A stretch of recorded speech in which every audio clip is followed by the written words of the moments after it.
Genocide అంటే తెలుసు కదా, ఒక మతం ఒక వర్గాన్ని ఎవరిని బ్రతకనీయకుండా చంపేయటం. ఇలాంటి జెనోసైడ్లు హిందువులు చాలాసార్లు ఎదుర్కొన్నారు.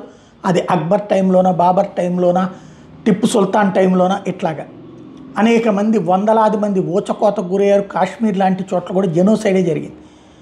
జెనోసైడ్ బాధితులు హిందువులు, కానీ హిందువులనే దోషులుగా చూపించే కుట్రపూరితమైనటువంటి మీడియా కవరేజ్ ప్రపంచవ్యాప్తంగా నడుస్తుంటుంది.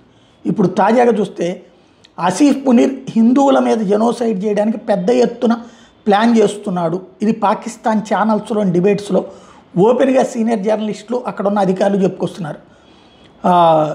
ఏదైతే దారుణమైనటువంటి కాన్సెప్ట్ రాబోతుంది అన్నటువంటిది. ఇది ఇప్పుడు కాస్త పెద్ద ఎత్తున చర్చనీయాంశం అవుతున్నటువంటి అంశం. ఎందుకు ఈ విధమైనటువంటి ఘాతుకానికి పాల్పడాలనుకుంటున్నాడు అంటే యుద్ధానికే ఇండియాని సిద్ధం చేస్తున్నాడు అన్నటువంటి చర్చ అయితే నడుస్తుంది.